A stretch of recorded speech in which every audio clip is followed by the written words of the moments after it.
months, we are very happy and pleased to receive Marlene Alejos, who is a FOTCD officer at the Office of the High Commissioner and who is doing sabbatical leave at UPR Info. She's doing a study on the pledges at the UPR process. So she's going to first introduce herself and explain a little bit more what FOTCD is, and then we will talk about her study that she's doing at UPR Info. Thanks, Roland, and thanks a lot also for the opportunity for me to be able to explain a little bit what my research entails, and also to thank you for hosting me here in the UPR Info with regard to the research, but also today. Yeah. So please explain briefly what FOTCD is and what is the work of FOTCD at the UPR.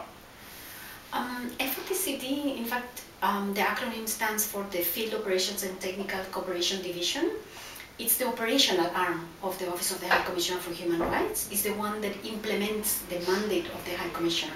Explain us the subject of your sabbatical and what you are doing at UPR Info. Okay. Since the very beginning of the UPR, I've been interested in the voluntary pledges that the states make in the context of the UPR, and soon I also realized that Brazil was making this recommendation to different member states on the implementation of the voluntary goals. And since I have been involved in the work of the Secretariat in the UPR since the very beginning, I've been able to closely follow this issue during all the sessions. So what I realize is that not much attention has been paid by the Council, by the Secretariat, by all to the voluntary pledges. And I've strongly, since the very beginning, believed that we should pay more attention to what countries are committing themselves to do. And I believe that countries will be more willing to implement what they are voluntarily committing to, like the accepted recommendations, but additional voluntary pledges that only, not only the recommendations per se. So the idea to me came to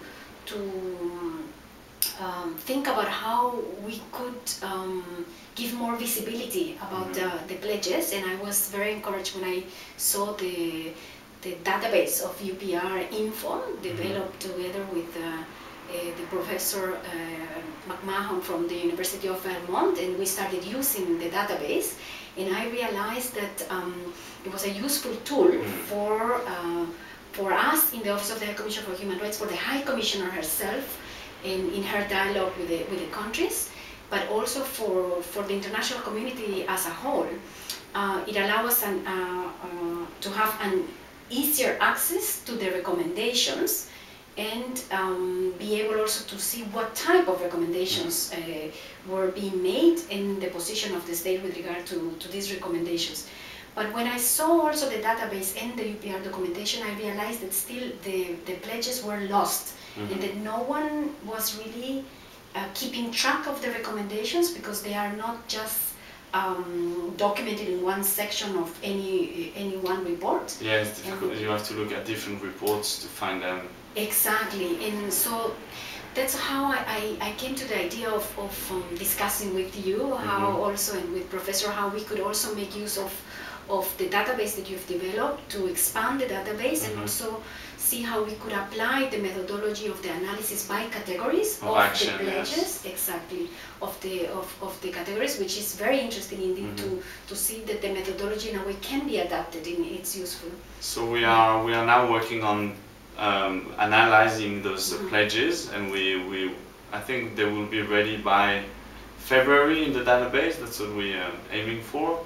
And I think you and the professor have already studied a little bit those pledges, and there's different trends. First, there's much fewer pledges than there is recommendations. And also when looking at the figures, I think the category, the specific pledges are less specific than recommendations as a whole, I think. Yeah, we're able to see, I think, different aspects. First is the issue of when the pledges are being made, because we have some cases where countries have decided to make pledges even before the review. They are committing themselves at the national level even before they come to the review.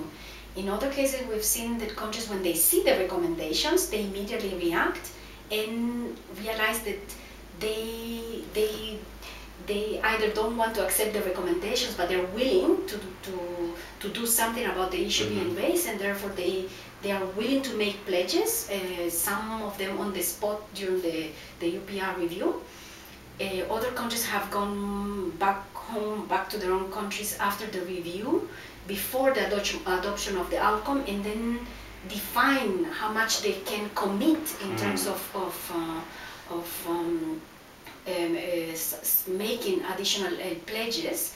Some, in a few cases, we have even seen some countries, interestingly, changing recommendations into voluntary pledges. Yes. To make it easier, changing the wording and making them easier to accept for them and to commit. Maybe the idea of changing the wording in some cases is not positive, but in any case they are committing to do something about the main issue being raised, and in my opinion that's already positive, and I think that it'll be interesting to see in the second phase how the implementation, when they report on the implementation, we can assess progress in that regard. And so you're going to make a study out of those pledges, and this will be available? And maybe we can have it on the website, or? The first product will be, I hope, the database. The database. This will be available, And then the second product, I hope, will be a paper with a proposal to make a link between the UPR and the voluntary goals, which are contained in the Resolution 912 that was passed by the Council in 2008. And I would hope, very much, that maybe the UPR Info can have the paper and share it widely.